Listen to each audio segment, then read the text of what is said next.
নৈহাটিতে এক যুবককে পিটিয়ে খুন করা হয়েছে। নিহত যুবক আবাসনের কর্মী সুরজ চৌধুরী।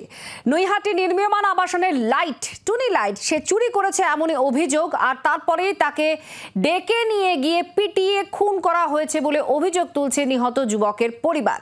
পুলিশ 20 জনকে গ্রেফতার করেছে। আমরা এই নিয়ে বিস্তারিতভাবে জানবো, কি আপডেট আছে জানার চেষ্টা করবো। আমাদের প্রতিনিধি বরুণ আমাদের সঙ্গে এই মুহূর্তে সরাসরি রয়েছেন। বরুণ, কি বলা হচ্ছে? অভিযোগ পেয়ে পুলিশ 20 জনকে গ্রেফতার করেছে। পরিবারের বক্তব্য কি? এই গ্রেফতারি নিয়ে পুলিশের পদক্ষেপ নিয়ে কি বলছে? তাদের আর কি অভিযোগ রয়েছে? দেখো, পরিবার কিন্তু বারবার করে যেটা বলছেন, যারা অভিযুক্ত তাদের যেন উপযুক্ত শাস্তি হয়, এটা কিন্তু পরিবারের প্রথম ডিমান্ড। দ্বিতীয় কথা হচ্ছে, পরিবারের তরফ থেকে যে তাদের বাড়িতে 2,40,000 টাকা কিন্তু তাদের ডিমান্ড করা হয়েছিল এই চুরি করার জন্য। তার পরিবারের তরফ থেকে কিন্তু 20,000 টাকা তাদের দেওয়া হয়েছে, এমনটাই কিন্তু পরিবারের তরফ থেকে জানানো হচ্ছে। ঠিক 20,000 টাকা দেওয়ার পরেও বাকি যে টাকা, সেই টাকাও তারা দিয়ে দেওয়ার প্রতিশ্রুতি দেয়, কিন্তু কোনো কথা না শুনে তাকে দ্বিতীয়বারের জন্য, মানে প্রথমবার তাকে 4:30টার সময় তুলে নিয়ে যায়, সেখানে মারধর করা হয়। তারপরে দ্বিতীয়বারের জন্য তাকে আবারও সেখান দিয়ে নিয়ে গিয়ে তাকে কিন্তু পরিবারের তরফ থেকে কিছু বলা হচ্ছে, এরা কারা যারা ডেকে নিয়ে যায়? একেবারে যারা প্রমোটার রয়েছে, অর্থাৎ ওই যে আবাসন তৈরি হচ্ছে, সেই আবাসনের যে প্রমোটার বা তার যে দলবল, সেই তার দলবলই কিন্তু তাদের তুলে নিয়ে যায়, তাকে ডেকে নিয়ে যায়। বলা হয়, তাকে যখন প্রথম অবস্থায় আসে তাকে বলা হয় যে ওখানে কাজ রয়েছে, অর্থাৎ চিপিং এর কাজ করতো সে, সেই চিপিং এর কাজ রয়েছে, সেই কাজের জন্য তাকে এখনই যেতে হবে। ঠিক তখনই কিন্তু তাকে তুলে নিয়ে যায় এবং তাকে নিয়ে গিয়ে সেখানে কিন্তু ব্যাপক প্রথম অবস্থায় মারধর করা হয়।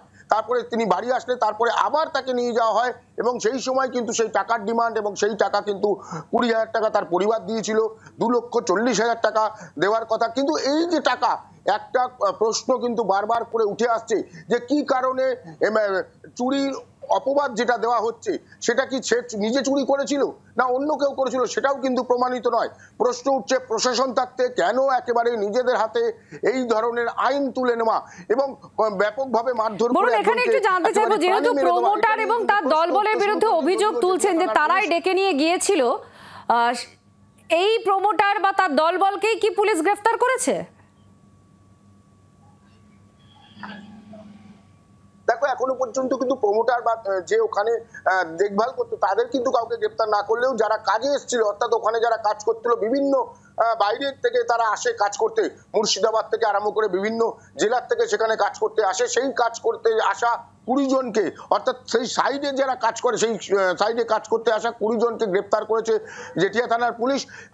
এখনো তাদের জিজ্ঞাসাবাদ করে আর কজন ছিল, অর্থাৎ পরিবারের তরফ থেকে যেখানে জানানো হচ্ছে যে প্রায় 40 থেকে 45 জন সেখানে কিন্তু উপস্থিত ছিল এবং তাকে প্রথমে ব্যাপকভাবে মারা হয়, তারপরে তার হাত পা বেঁধে মারা হয়, এমনটাই কিন্তু পরিবারের তরফ থেকে বারবার করে অভিযোগ করা হচ্ছে।